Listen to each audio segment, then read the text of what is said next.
Welcome to Moving Conversations, a podcast for movement professionals by movement professionals. If you coach, train, or teach movement, Pilates, or fitness, then this podcast is for you. With more than 60 years of experience in fitness and Pilates, your hosts Brian Ritchie and Nora St. John explore the science of human movement, diving deep into the facts, myths, and common misconceptions, hoping to spark thought and conversation about how we view fitness and movement. Now, let's jump into Moving Conversations. And welcome back to another episode of Moving Conversations. I'm Brian Ritchie. Joining me as always is Nora St. John. How are you this morning, Nora? Very well, thank you. We've got some visitors in town. There's a bunch of training happening over at Balanced Body, and we've got some friends from Spain here and other things. So we're having a few adventures. Yeah, it's lovely. Very cool. I will say that's always the nice thing when you have the teacher trainer and all these people from all over the world show up. And it's really neat to meet people from all walks of life, and everybody's excited, and everybody's sort of on the same page as what we do, and this is what we love, and I think that's awesome. So I've always enjoyed it, and I can't wait to come out there next week and do my part. Yeah, absolutely. Brian, I'll be teaching an AI 3D, anatomy in 3 dimensions educator training next week, so we'll be together for our next podcast. Yeah, in the same location. I know. Imagine that. Same location. So today we've been sort of having this, theme going on the knee over the last couple of weeks. We first covered the ACL, and then we said, well, since we talked about that, let's talk about stability. So we talked about knee stability last week. So this week we wanted to get into sort of the guts of the knee and hit a little bit about the meniscus, because we both have seen a lot of clients with meniscal tears and things of that nature. I just literally had a woman come in this morning for her first assessment who handed me, a script saying, yep, I got a meniscal tear. I was like, oh, okay, then sounds good. We're going to talk about this. So I had a little bit of good review with her this morning as well, which is kind of nice. Nice. So yeah, but before we get into that, I want to remind everybody, do us a favor, hit the like, follow, subscribe, whatever platform you're on, hit those buttons for us. We really appreciate it. It helps all the algorithms. It really helps us out. And it helps get what we do out more into the population, more into hopefully other people's feeds, and might be suggested as something that they might like, so that it can, hopefully you can help turn us on to people who are like-minded. So through Instagram, we're at Moving Combos, Moving Conversations on Facebook. And if you want to get in touch with us directly, you can always email us at movingconvos@gmail.com. That's the easiest way to get in touch with us. And we answer all emails. So, and also YouTube. I got to remember to remind ourselves of that, because for those of you who are watching and seeing this live, first of all, we said this last week, for those who are in other countries, you can always use the subtitles, which is awesome. But also you can see when we use anatomical models and things like that, when we're trying to display something and explain something, it's a lot easier sometimes for us to literally show you while we're trying to explain it. So you can also, if you're listening to this in the car and you say, oh, I wonder what they're showing, you can just pull it up on your phone or whatnot and actually see it live and in action, what we're talking about. All right. So let's talk about the meniscus. All right. All right. So we start with, what is it? Yeah. What is the meniscus? What's this thing called a meniscus? And why is it called a meniscus, and everywhere else it's just kind of called cartilage? Yeah. Right. Because it has its own particular name, right? The meniscus. That's and true. The meniscus is inside the knee. There's 2 of them. There's a medial and a lateral. They are thickened cartilage. So they're a thickened band of cartilage, kind of look like half moons, like 2 little half moons. There we go. Kind of have an image there. That's that stuff you see there. That's just making like little round circles on top of the tibial plateau. And those are menisci. And so they do a couple of things. One, they help to deepen the joint, because otherwise it's kind of like a flat surface, a slightly rounded surface. There's no inherent integrity. So it kind of deepens the cup that the femoral heads sit into, the femoral condyles sit into. And it creates some cushioning. It creates some lubrication. So it just creates a little bit more both stability and also cushioning, and also just some strength of the whole joint. And something that you said that I really want to sort of focus in on that most people don't realize is the amount of stability that it gives, that it literally is taking the femoral condyles, which are round, and putting them onto the tibial plateau, which is flat. So you Yeah. have two surfaces that normally wouldn't mate up very well together anyway. And so the top portion of the meniscus is cupped. It's holding that condyle. Yep. It's really holding it together and allowing, it's creating that groove so you can have that motion that as you move the knee, as you bend the knee, you're going to have that sitting in that joint. And I think that's really important for us to remember is how much stability it creates. It creates anywhere from 4 to 8% of the stability in a straightened knee position, which is pretty big. That's pretty big. That's a good amount of stability. The ACL covers over 80%, but this covers, 4 to 8%. So that's pretty good. Yep. And it's something that, one of the things we often say, and we'll say it again, is there's this image that joints are like mashed up against each other when they're moving.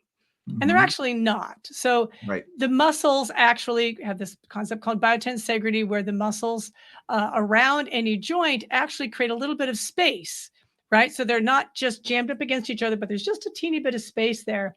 And the meniscus helps to really provide the glide and the guidance of that roll and glide of the femur on top of the tibia. And Which is that's a super important. super important. Yes, exactly. Exactly. Really, Yeah. it keeps the femoral condyle kind of centered over the tibia so that you can maintain the integrity of the joint and the congruency of the joint. Yeah. Yeah. It also provides that shock absorption. Yeah. For years, I mean, that was the main thing when I first learned about the meniscus is it was called your shock absorber for your knee Yep. Your because cushion. it does cushion that knee upon impact. So as you jump, as you land, could you imagine if you had no meniscus and if you were literally bone on bone? And yes, there should be a little bit of space, but if you're landing on it from any height, even off of a curb, you're jumping down 6 inches and just landing, that's going to provide a lot of shock. And that's going to provide basically two bones striking each other on that cartilage. And you do that enough, you're going to wear it out. So it's super important to have that cushioning there to provide that little shock absorption as we run, walk, step, all of those things. And one thing to always remember on these things is our bodies are kind of miraculous because many of us, right? Many of us will maintain the integrity of our meniscuses, our menisci is plural, for our lifetime. 80 Yeah. years of walking, running, jumping, bending, squatting, moving, going up and down stairs, and that meniscus will maintain, at least more or less, its integrity. So that's kind of the amazing thing about the human body is it really does regenerate and it really develops these structures that the body then uses for decades, literally, Mhm. oftentimes without trouble. Now there can be trouble there, but not always, and it's really something that for a lot of people will last their whole lifetime. And if you think about it, every joint in the human body, the more wear and tear you put on it, you're going to have wear and tear at those joints. You're going to have a little bit of more, I hate to use the word damage, but just wear and tear. If you use a car a lot, you put a couple 100,000 miles on it, you're going to have issues to some of the substructures. That's just normal. And the same thing. So we see in our athletes, we're going to see a lot more wear and tear than the casual person who might play occasional golf or tennis or walks on a regular basis as their exercise and may work out some. They're going to have a little less wear and tear, and for those people especially, that knee may last their entire lifetime without an issue, especially if they don't have osteoarthritis in their family. So that joint, it can last a lifetime. One other thing I like to mention too is depending on the alignment of the knee, like when Brian and I work on anybody with a lower limb injury, whether it's hip, knee, or ankle or foot, we spend a lot of time working on alignment and just trying Yeah. to maximize or optimize the alignment between all those joints. And with the knee, if you have what's called a steep Q angle or your knock knees or you're bow-legged, right, that means that tibia and that femur are meeting at a slightly different angle and you'll have more stress. So typically Mhm. with knock knees, you'll have a little bit more stress on the lateral side of the lateral meniscus, right? Kind of see that. There we go. Brian's increasing that Q angle. You see that?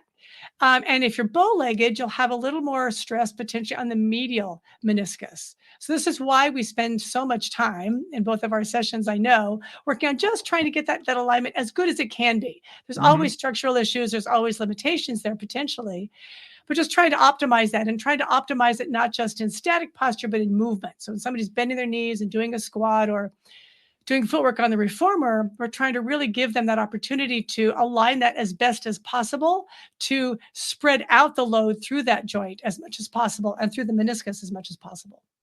When you have someone who is knock-kneed or bow-legged, some of that is structural. And no matter how much you want to focus on that, you're not going to change it. But you want to optimize what they've got. You want to take what they Exactly. have and make sure you optimize what they have so that they are tracking as good as possible.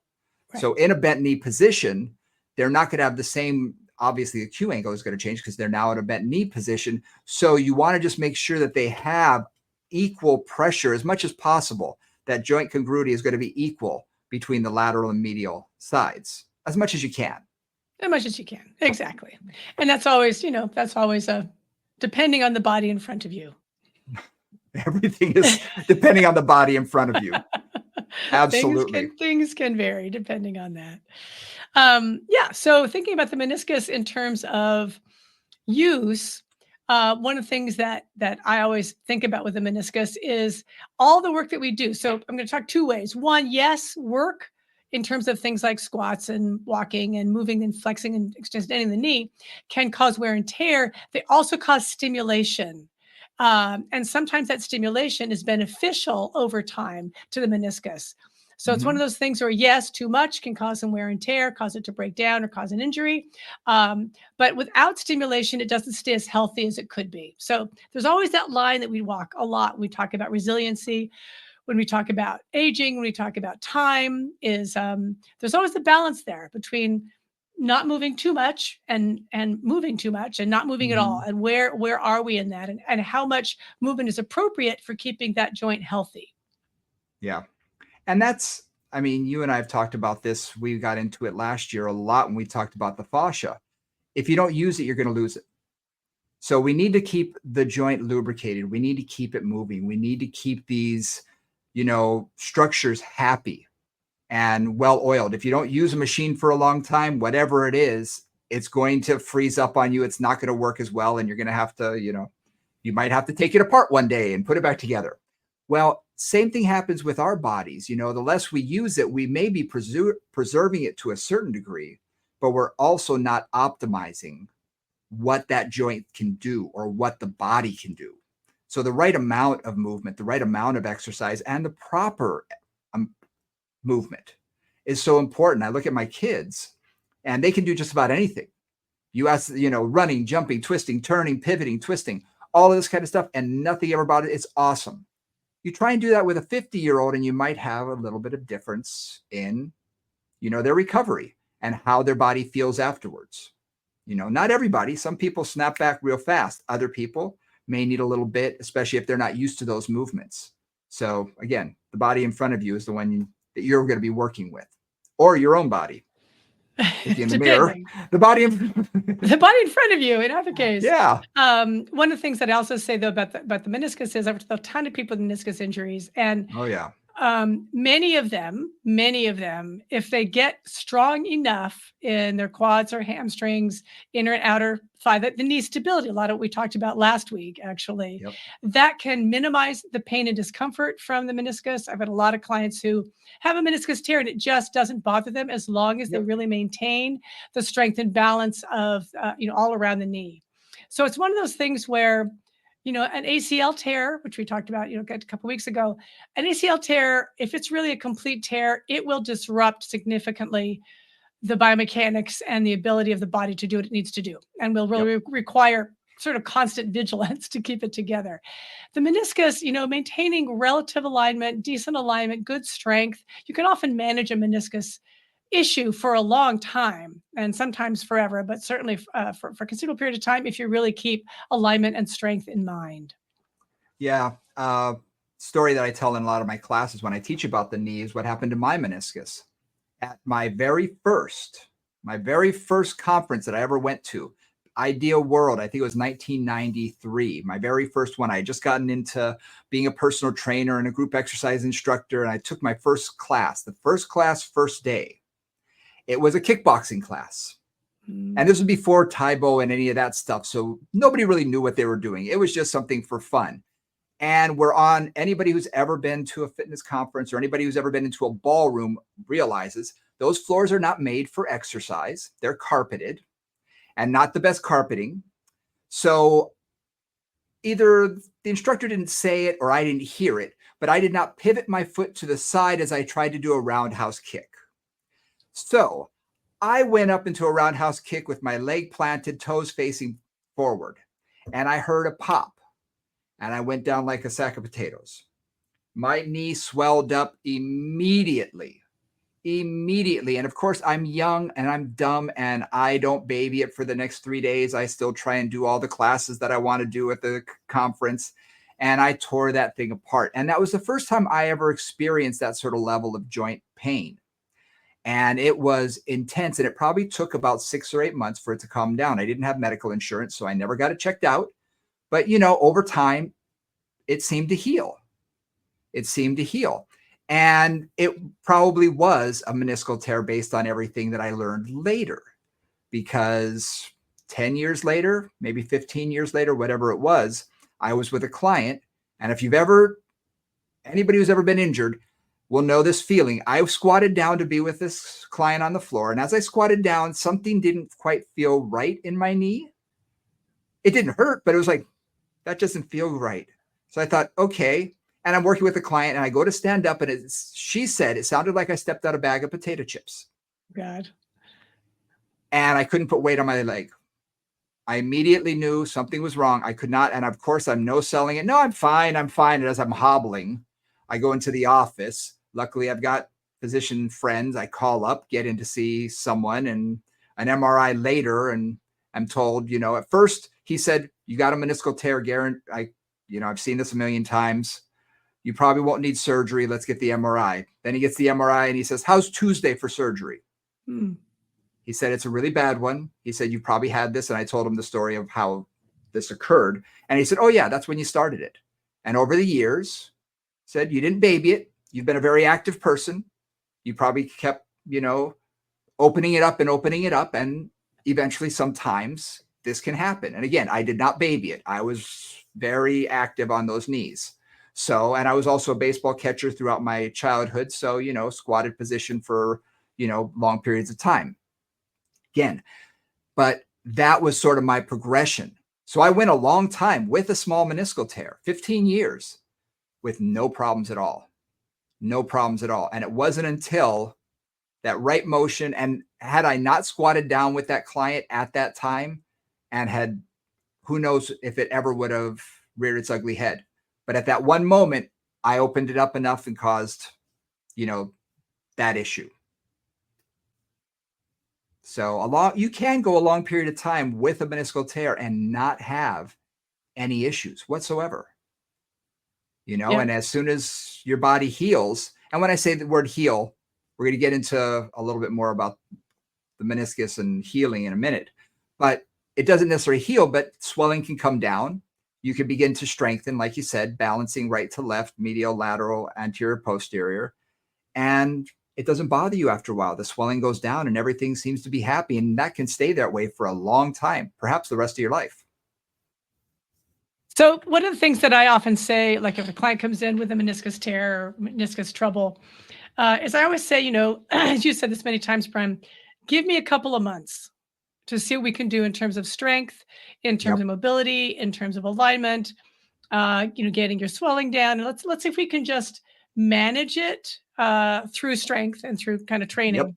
And very often you can. Again, in your case, it took a while, but very, very often you can. And if you can't, the good news there is if they go into a meniscus repair surgery with strength, they're going to do so much better on the backside. And that's also been my experience is the clients who, really didn't do anything before their surgeries. They were deconditioned anyway. They're swelling all the time. They really weren't using that knee. And then they have surgery. It took them so much longer to recover than those who really kind of did the work, did the prehab, and then had the surgery, it's like, okay, boom, life is back to normal pretty quickly. Yeah, it does. It happens so much faster when you're in shape, when you are strong, when those quads are strong and you've got good balance, especially Yeah. medial to lateral. Yep. When that medial Yep. quad and lateral quad, we talked about this last week in stability, when those are firing well together, you can snap back from this a lot faster, Yep. And you and I have worked with people who deconditioned, have the surgery, and it's 6 to 8 months. Yep. And they still are going to be complaining about it a little bit. It's not 100%. It doesn't feel quite right. And the other client who, after a month, they're already doing things. You're thinking, yeah, I don't know if you should be doing that, but they say, I feel great. Yeah, I feel exactly. fine. Yeah. So yeah. Let's get into a little bit more of the actual structure of the meniscus, because I used the word healing a minute ago. Okay, I used the word healing, and something that I found fascinating when I first dove into the meniscus was that the meniscus, part of it can heal, but part of it can't. And much like cartilage, because it's a type of cartilage, it's a fibrocartilage, only a certain portion, the outer rim, has any vascularity, has any blood flow. It's the only part that has the potential to really heal itself. That sort of red zone, so to speak, versus the white zone, which is the center, which is avascular, which, you take a chunk out of that or you do damage to that, you're not going to get the repair that you would if it happened to something that had some vascularization. Right. And which makes a real big difference in terms of how they're dealing with it surgically, and also just in terms of the potential outcome. Yeah. Because if it's in the red area, there is some healing that can happen. I mean, it can remodel, the tissues can get nourished in such a way that healing can happen. Yep. The white tissue is more like, I don't know, what would you say? It's just tissue. Well, it's tissue without a lot of life force, right? It's well, structure, without quite so much structure, so much vascularity, so much ability for nutrients, etc., to get into the situation and really create new tissue. Yeah. When you and I were talking before this, and I explained a diagram that I had found, which actually showed the different layers of the meniscus, and how the topmost layer is actually almost like a plastic. It's really smooth, and that's the part, especially when it gets damaged, that it gets cut into, that when exposed, you're exposing the bone underneath, because the cushioning isn't necessarily, the closer you get into the middle of the knee joint, it gets thinner. The meniscus gets thinner and thinner. And that's where it's a little bit more like plastic. It's very smooth in comparison to some of the other part that has more compression to it. And when you damage that, you're really not going to get any repair. Basically, they're going to go in, they're just going to cut around it so that it doesn't tear itself more. So like a run in a stocking. Or get rid of a chunk that's floating about, right? They just they trim it, basically. They trim it. So that if there's anything that's floating or anything that's loose, they kind of get rid of those bits. But they're not necessarily going to, yeah.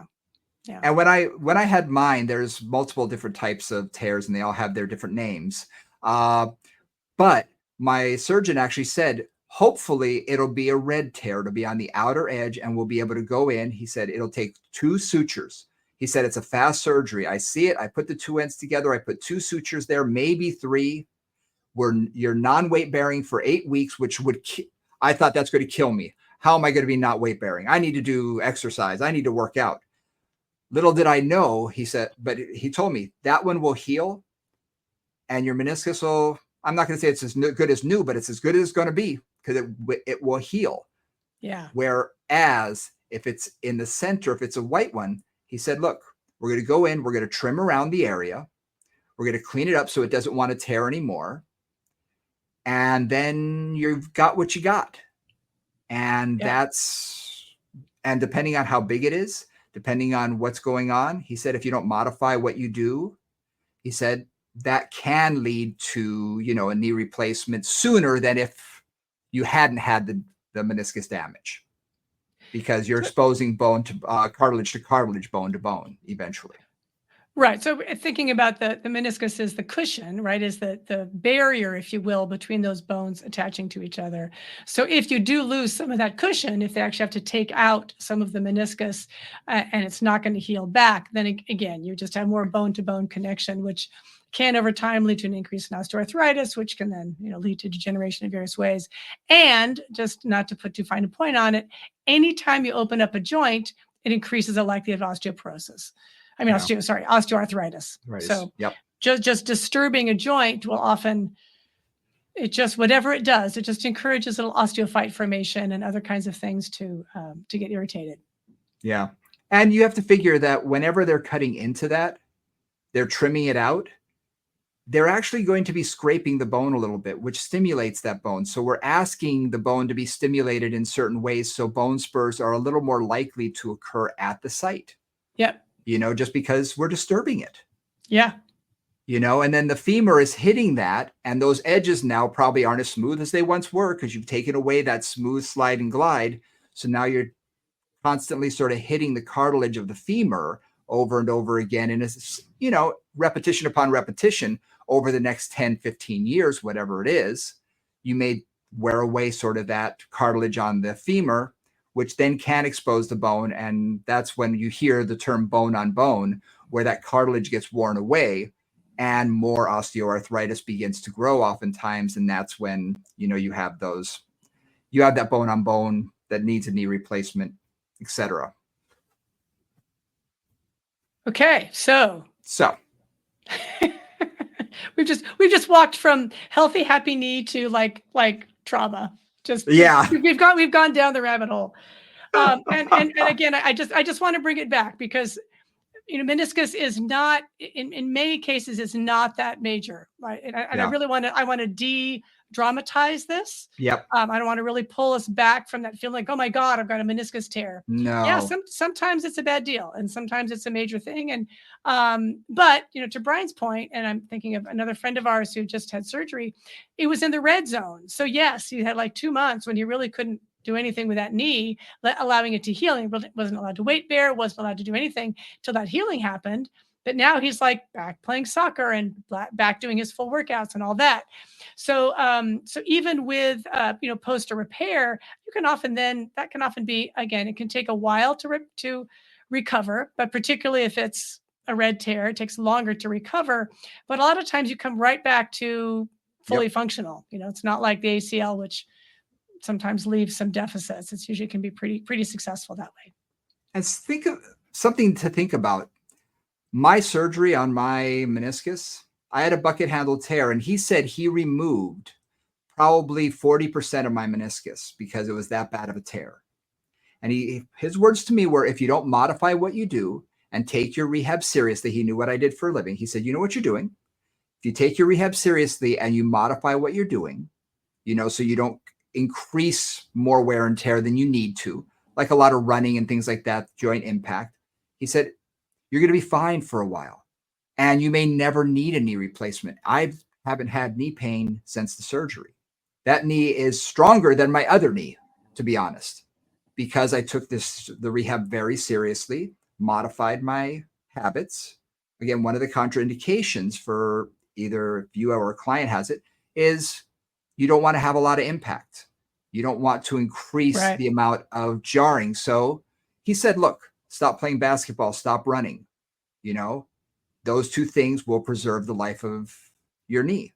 And again, I don't want this to be doom and gloom. I haven't had any issues with that knee in the last 15 or 17 years. It's been fine. And hopefully, knock on wood, I'm not going to have a knee replacement because again, I'm keeping it happy. I'm keeping it healthy. So again, either without the surgery or post-surgery, you can really, have no issues with your knee. But to your comment earlier, you need to work it right. We need to stabilize the joint. Yeah. You need to make sure you're balancing out, the medial and the lateral quads so that there's even wear and tear. Yeah. Keep the strength up, keep the stability up so that the joint wants to work properly. That's so important. Yeah. Yeah. I mean, another example, my sister had a meniscus tear and repair. My sister's now 72. Okay. when she was 20-ish. Mm-hmm. And then basically, danced, has done gyros, done Pilates, has done lots and lots and lots of active things. And now she's been a tango dancer for the last like 3 or 4 years. Hmm. And now she's finally going like, okay, I think I might need a knee replacement now. And she also had an ACL tear. She had ACL reconstruction on that same knee. So, but that's 50 years years. of pretty functional stuff. Oh, yeah. And really the main reason she's doing a knee replacement now, which I thought was just interesting, was we had a long talk about it. And it's kind of like, she isn't sure she absolutely needs it now, but her feeling was, I'm going to recover a whole lot better now than I would in 5 or 10 years. Yep. And so, yes, like I may not really need it exactly right now. Like I could probably put it off for 3 or 4 years, but by then it's just going to potentially take me longer to recover, and I may not recover as well. So I thought that's great. That's awesome. So 50 years of functioning after that, that's pretty good. And for you too, it's been many, many years. Yeah. So that's a good thing. And that's the important thing, is to remember that, and we've talked about this in the past, but I think it's good for us to reiterate. When you're talking to a physician, and the client that I had this morning, basically she handed me an MRI from 2016 about her low back and said, oh yeah, it says I have a herniation. The doctor said, oh, I'm probably going to have a disc, replacement, and, all of this kind of stuff. And I said, when's the last time your back hurt? She goes, 5 years ago. I said, you're fine. I said, you strengthened, and we're going to strengthen more. Doctors look very black and white at issues like this. And for them, a lot of times they are looking at it from their lens of, I can solve this, and I'm going to solve it with surgery most of the time. Not always, but most of the time. Same thing with her meniscal tear. The doctor said, yeah, if we can't get, we're going to have to. And I said, how bad does your knee hurt right now? She goes, it doesn't at all. I said, then you're okay. We just have to strengthen you properly.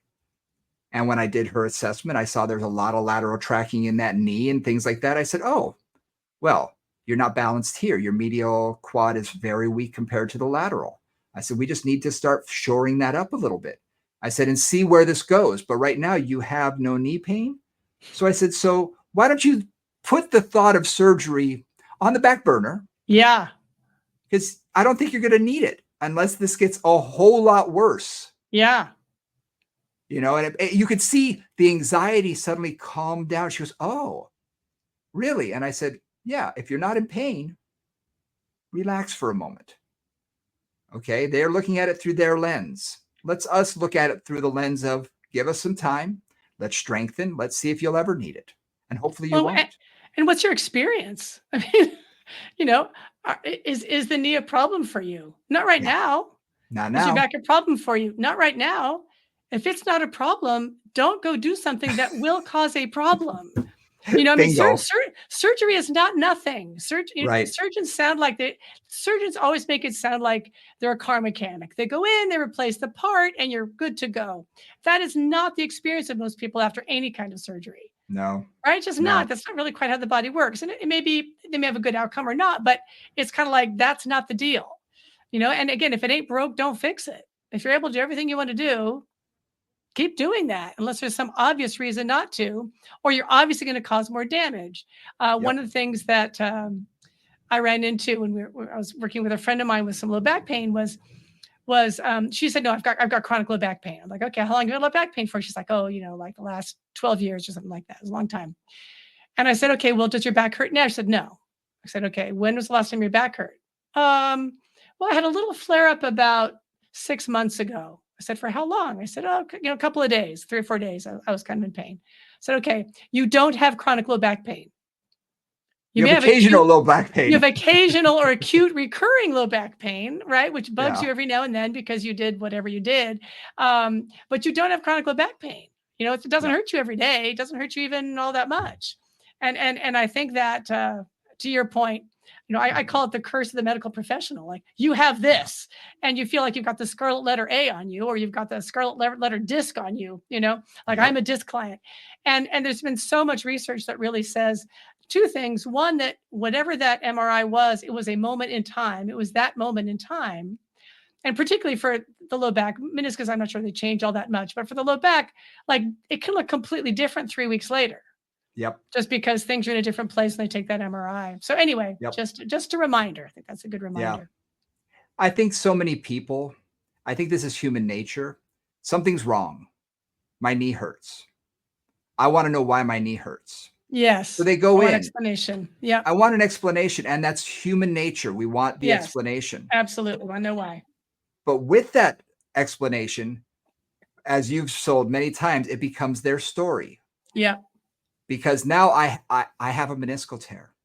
Yes. Oh, Or I am a meniscal tear. oh, I am exactly. I've Right. heard I that. mean, there's no identifying with it. Exactly. And then when you really dig in and say, but your knee hasn't bothered you for 2 years. Oh, okay. Well, we could go another 5, 10, 20 without ever having knee pain, possibly. Who knows? The Right. future is still out there. Yes. But all I can deal with is the knee I see in front of me and the body I see in front of me. So guess what? We're going to train that. And we're going to keep it on the back burner of my mind. Mentally, I'm going to have it sort of, okay, there are certain contraindications. Again, I may not want this person to do high impact unless that's what they want to do, and then they know the consequences. Then I'm just going to say, okay, certain exercises are out, but there's 10 million exercises to choose from. Maybe these small amount I can't do, but I have all of this other stuff I can do. So do that. Tons of ways to strengthen the body. For example, I can't tell you how many of my friends who are getting older-ish, and they were runners. Like I think of one of the docs I used to work with, right? He was a serious, serious runner. I mean, he ran like crazy, 50-mile runs and that kind of thing. And he got to the point where his knees really just weren't happy about it anymore. He'd have a lot of swelling after a run. He was doing everything right, but the knees were just tired. Sure. And he still wanted to work out. So he went to biking. Right? Because biking is less, it's not impact. You're still working the knee, you're still stimulating the knee, but it's less impact. And then he continued biking for the next 15 years.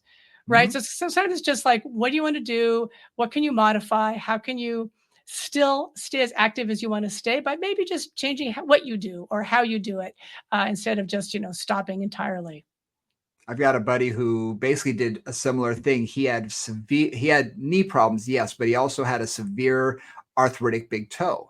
And he was a big time runner, but he also owned his own gym. So guess what he did? He bought one of those treadmills called an Alter G, which actually you put on, it basically lifts your body up. So you can adjust the amount of gravitational force that you're putting on the treadmill through air. And so he bought one and he said, I want to keep running.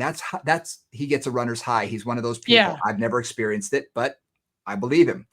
And he loves to do it. He said, this will give me 5 to 10 more years of running. So you know what? That's what I'm going to do. Good on you. He found a way to modify what he loved to do. Your doctor, he went into cycling and probably enjoyed it as much or nearly, and found passion that protected his knee for another period of time. Exactly. Great. Exactly. Which is fantastic. So thinking about, how you work with the meniscus, there's a couple of things I want to talk about. One is there can be a mobility. Well, first thing I was talking about swelling. So a lot of times with a meniscus tear, you're dealing with swelling, and swelling is problematic, partly because it can cause as much trouble, like it can be the problem itself at a certain point. Right. So with the knee, and I found chronic swelling after meniscus stuff is really common. And that will really cause as much discomfort in the knee as whatever the original injury was, I find a lot of times. So managing swelling is something that I always have to work with that. And it may be they wear a sleeve. It may be, if it's appropriate for them, they take anti-inflammatories. It's maybe they keep their knee up at night. All kinds of ways just to keep the fluid from building up in there, because the fluid builds up in there. It changes kind of the biomechanics of the joint because it just puts more fluid in a place there shouldn't be fluid. Means oftentimes the joint is less stable because it's just kind of all full of water. So managing swelling is one of the first things that I work with a lot with clients with that. And it's not my job entirely, but with their PT or with their doctor, what are the ways we can really manage swelling for this client? Because that's a big deal. It's a huge deal. Yeah, and sometimes I find that's more the problem than the actual injury to a certain extent. Because if we can get the swelling managed, often the pain will go down enough so that they can continue on and keep their strengthening up and make progress. They also say that there's a certain point, a tipping point with the swelling in the knee, that you Yeah, get to a certain point, a certain number of cc's, and I've heard anywhere from 6 to 8 to 10, that that number begins to shut down the quadricep. The quad's not going to exactly. fire as Yep. much. So again, you said it alters the biomechanics, not just the way it moves, but also what muscles are firing and able to function. So that Yep. swelling can also, cause atrophy within the quadricep muscle. Yeah. Yeah. So thinking about that, and again, that's not usually your job as a teacher, as a coach or a Pilates teacher or a personal trainer, but that's something to really have them work with their PT or their doctor about to try to Hmm. really work on the swelling. And maybe it's a sleeve, maybe it's compression stuff, maybe it's anti-inflammatories, maybe it's there's all kinds of techniques they use for that. But that's something to think about. And then the second thing really is I just strengthen the legs within an inch of their life, whatever they can Hmm. tolerate. So a lot of times the meniscus tear, I've got to limit their flexion. So I'm going to be strengthening them in flexion, but maybe I limit that range. So on the Hmm. reformer, for example, I adjust the carriage so that it's farther away from the foot bar. So they're still getting some knee flexion, but they're not getting into a deep range of motion that may be causing them discomfort. Right. So managing range of motion there. Managing resistance too. So maybe again, too much resistance causes irritation, but if I keep it light enough, then they can get the movement through. Because one other thing is movement, even with swelling, can actually help to pump some of the fluid out Yes. if you don't overdo it, right? There's a fine line there, but if you can find that line for them, knowing that if they do it on, let's say 2 red springs on the reformer with their footwork, and they only do, let's say 30 reps of various different foot positions, they're fine. If they do more than that, their swelling increases. Like paying attention to those things Yep. makes a big difference. I also then work a lot, as we talked about, the knee stability on abductors and adductors and hamstrings, and just trying to get really three-dimensional support around the knee. And Hmm. also looking at that vastus medialis, vastus lateralis balance around the patella to make sure that it's tracking as efficiently as possible, because that will also irritate the knee. The knee tracking is always going to be so important. Uh, the medialis, we find that anytime there is swelling in the knee, the vastus medialis oblique, the BMO, they have a tendency to not work as strongly. It Sometimes goes they to go to sleep sleep. Yeah. immediately. They just fail. Yep. So that causes additional knee tracking issues. So waking that up, making sure that it's firing. And again, that should be done before they get to us. Should. Hopefully Yeah. the physical therapist has woken it up and they're well on their way so that we can just continue the process with what we're doing. The things that I find work best for my meniscus people, first of all, isometric. So things like straight leg raises, because I can keep them in a straight legged position. Okay.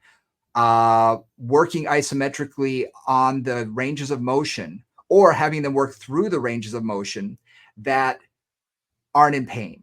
So let's Right. say they Exactly. have pain at between 40 and 30 degrees of knee extension. Well, guess what? I can train up to that point and Yep. I can train And beyond that the point. other side of that point. Yep. Yeah. And eventually, hopefully, I can get that whole thing, that bridge can occur between the two areas. And it Mhm. often does. I'd say almost every time that bridging will occur. And suddenly they're able to do that full range of motion over time. Now, I will say this one thing to consider, especially after knee surgery for meniscus. I've seen a number of people come in, and we see this also with people who have had joint replacements, but especially meniscus tears. They can't fully straighten out their knee. Okay, they get to a certain point where they're missing that last 5 degrees, and especially if they don't have insurance or maybe not enough insurance, and they leave physical therapy and they haven't gotten it yet. Working on what we call that terminal knee extension, that last few degrees, that last 30 degrees, especially though the last 5 or 10 degrees, so they can at least get that knee straight, can be very important. Really Can be important. very important. Yep. And one exercise that I give, and I'll give this to you guys now, is I just have them lie down on their stomach and I put a foam roller or a bolster or something under their ankle. And I just say, straighten out your legs. So their knee that's resting on the ground or on the mat table will lift up off the ground. So they're doing that terminal knee extension without any resistance. It's just gravity against their knee joint. And they can work and gradually 20, 30, 40, 50 reps, whatever they're comfortable with, that's not causing any increased inflammation, that's not causing any increased irritability, have them do that. And what I found is over time, we're getting that straighter and straighter and straighter in a passive way, that they're not doing, leg extension type movements that might increase a lot of discomfort, or even a standing terminal knee extension where they've got a lot of compression on the joint. This is a little bit more passive, and I find it works really well to get that last few degrees range of motion. Nice. Passive and open chain. Yes. Right. Yes. So as a modification for that, just I'm thinking about what you're saying. So if they're prone on the floor, and that means their hip has to be in some extension when they're going to that terminal knee extension, right? Because they're prone and then they're right. So just thinking about some of my clients with very little hip extension, right? I might put them up like on a box or something. Put them on something, or even just a mats padded up or something. Yep. So they're actually starting with hip flexion. Yep. And even if, and again, they can bend their knee and then just straighten it out. I'm just thinking of a modification for those I know who don't have good hip extension. Yep. Yeah. Or a ball, nice. or a ball, something. Yep. Whatever. And like I say, it's just an easy way that you can do it passively. And open chain. You're not getting open chain. Yeah, you're not going to get that compression. Nice. So that can help. And I have not had a single person. Now, again, this is anecdotal. I've seen hundreds probably of meniscal tears in my career. This has always been okay. But you're always going to have one or two people that may get some irritability. Talk to their doctor. Find what works for them. But in general, that seems to be one that really does work for that meniscal tear. Awesome. That's very cool. So the other thing I work on a lot is the lower leg as well, as I work on balance with the hamstring. So, playing with the lower leg rotation, but also just working on calf strength and dorsiflexion strength, because I find that those also will kind of go to sleep if the meniscus is problematic. And sometimes I also look at when did the meniscal tear happen? Like sometimes somebody doesn't really know. They've just been doing their life for a long time, and suddenly their knee starts to hurt and swell, and it's not super painful, but just swelling, and it's irritated, and it ends up being a meniscus thing. Off and on. Kind of a gradual something funky. Other times it's, I was skiing and I went down, and my ski was here and my knee was there, and I got a torque injury, and okay, that's a little more traumatic. So it's also good to know where it came from, because in my clients where it wasn't an obvious traumatic injury that caused it, then I've really got to look at what are their mechanics. If their mechanics are causing that amount of wear and tear, that's what I've got to work on. Strength, balance, mechanics of the knee, mobility, strength in the lower leg. I've got to really work on that. If it's more of a traumatic situation, especially in a client who is pretty strong, but just had some kind of a trauma there, it's just a little bit different. I'm still going to do all the same things, but I may find I need to really work on, for example, stabilizing the knee, because that rotational component was really, kind of disturbed some things. So I may need to work specifically on some things that derotate the knee or stabilize the knee or really keep them parallel for a while. Other kinds of little tidbits there. Yeah. And something to also think about in going along with that, people who it is recurring. It's something that happens. Yeah. I will often ask, is there something specific? Is there a time of year that it happens most often? Because I often see it with my gardeners. Yeah. Because suddenly, springtime happens and they're in the garden, they're planting bulbs, they're in a squatted position. They're on the ground for hours. And they don't think about it, but that's a lot of knee compression for a long period of time that they haven't done for a period of time. They haven't done it all winter. And now they're doing that for a whole weekend. And suddenly they have inflammation that lasts a month or whatever, 2 weeks, whatever it does for them. And as we get older, we may not have the same amount of flexibility in our knee that we had when we were in our 20s, but we still ask our bodies to do the same thing when it hasn't done it for the last 6 months. And you may have some of that. So trying to figure out what their activities were that created that. And that's going to cue me in as well for next year. okay, I need to sort of prep that because I know this person, they've got a huge garden. They're not going to stop doing this. So let's make sure that I'm going to, like I prepare people for skiing, prepare people for golfing. I'm going to start preparing them for gardening. So I'm going to Yep. say, okay, I may have them go a little deeper into their squats as long as it doesn't irritate them on their leg press or on the reformer where they can get their hips a little bit deeper, into the squat, just so we get a little bit more of that knee bend so that they get comfortable with it and their knees hopefully can gain some strength in areas that maybe it hasn't for a while in that range of motion. And again, you're an East Coaster. I'm a West Yes. Coaster. I'm in California.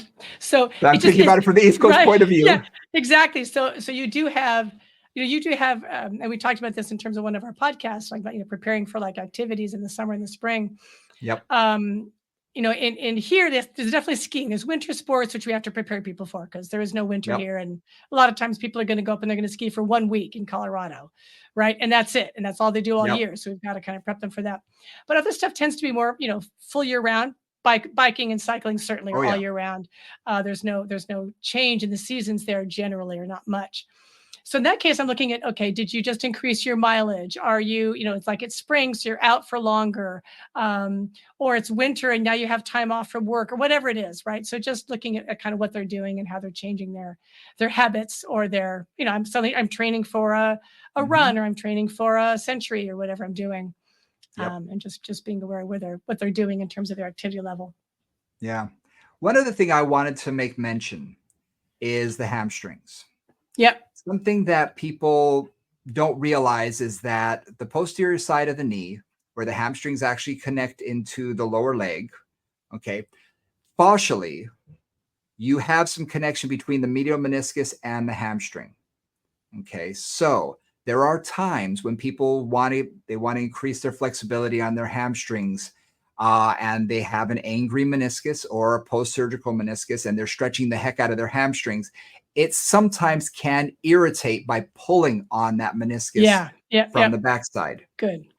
Yep. So for those clients, what I will do is allow them to bend their knee a little bit during the hamstring stretch. So they're not getting that extreme extension in the knee. That pull right behind the knee. Yeah, good. Yeah, it'll take the stretch from the knee and pull it down more into the belly of the muscle a little bit and just take pressure off the backside of the knee. I find that 90% of the time, 99% of the time, in fact, that eliminates the pull on the meniscus. So just something to keep in mind when you're working with those clients. If they complain about it, bend the knee during the hamstring stretching just a little bit. Nice. There's something a little, I'm not sure this will work on video, but there's something that I played with that I learned from Eve Gentry or somebody at some conference somewhere. And basically it was creating a little bit of space around the knee. So it kind of opens up the knee joint. And sometimes I've had, for a few clients, this has been like a game changer just to decompress the knee gently. So all you do basically is bring your knee up. I'm showing it on YouTube, but you can't really see it. But basically I take my knee and I put I hug it into my chest and I put my arm behind it. So like, I'm trying to show this on YouTube here, right? So here's my leg, just have my hand like this. And then I just bend my knee in like this. Or you could put a roller there, you could put a pool noodle there, you could put a pillow there. But I'm just doing something. And all it does is very, very gently open up the knee joint. Yep. And there have been a few clients with meniscus issues and other kinds of issues where that has brings about a lot of relief. And then also it seems to just ease up some swelling and other issues. So anyway, a little something to think about. I've seen that done, especially with the pool noodle or a half a pool noodle. Yeah, because you can put it there and just pulling in will open that joint up just a little bit. I have seen that with people, I usually see it with people lying on their back, and they put it under there and they pull their ankle as close as they can. And then because they've got it trapped on the ground, they can just stay there. Yeah. So I have seen that. So that does work really well. Yeah. I'd forgotten about that. Yeah, and I don't use it much, but I remember a few times I've used it. It's been like just a game changer for people. The other thing too that does, and this is a different issue in terms of meniscus stuff, but sometimes clients are very, very tight in their quadriceps. And basically, if you see something with patellofemoral dysfunction or chondromalacia patella, where that patella is really pulled down into that groove, that will sometimes just provide a little bit of more mobility for the tendon, the patellar tendon or the patellar ligament, depending how you talk about it, the attachment of the quadriceps through the patella onto the tibia. It creates a little bit of a stretch into those tissues, which sometimes can just keep that patella from floating so deeply in there and decrease some stress and compression in that joint. Nice. It's a small thing, but I found it to be occasionally like a magic moment. So, sharing a little bit of a magic moment that works for some people. Very cool and very practical. Yeah. Something that you can do. Excellent. Yeah. Excellent. Well, I think we covered a lot with the meniscus today. We did. How it works, surgeries, what to do, why it happens, and then some tips and tricks at the end. And again, I would recommend people also go back to our knee stability Yeah, podcast, which was week's. last week's, for a Yep. lot of tips on things that are really helpful for the meniscus. Yeah. Because those things are anyway, a lot of them. We brought a few more things in, but a lot of those are quite relevant to meniscus tears as well. Well, yeah, last week we did a lot of practical movement. We did a lot of exercises that we shared. And this week we shared quite a bit of tips and tricks, but that's going to help with the balancing, especially when you have someone who has had any type of knee surgery, whether it be, total joint replacement or a meniscus or an ACL. They're going to have that swelling. They're going to have those issues. They're probably going to have tracking issues. They're probably, that medialis is not going to be as strong as the lateralis. So all of those tips and tricks that we talk about in the knee stability can be used on all post-surgical knees as well. And also even pre-surgical knees. And pre-surgical, right? Absolutely. Right. Injured knees that aren't surgery yet, sort of prehabbing. Yeah, I will say this, and we'll say it many times. Prehab is the key for recovery on almost every client I've had. You get them 6 months before they go in for a replacement or any type of surgery. And oh my gosh, they snap back so much faster, much faster. It's Absolutely. A game changer. Absolutely. Yeah. Absolutely. Well, thank you guys very much for joining us again for Moving Conversations. Hopefully you learned a lot about the knee and a lot about the meniscus. Again, hit us up, hit the like, follow, subscribe buttons, Instagram at Moving Convos, Moving Conversations on Facebook, as well as through the YouTube channel. And if you want to get in touch with us directly, you can do it through Gmail. We're movingconvos@gmail.com. And until next week, for Nora St. John, I'm Brian Ritchie. We'll see you then. Bye.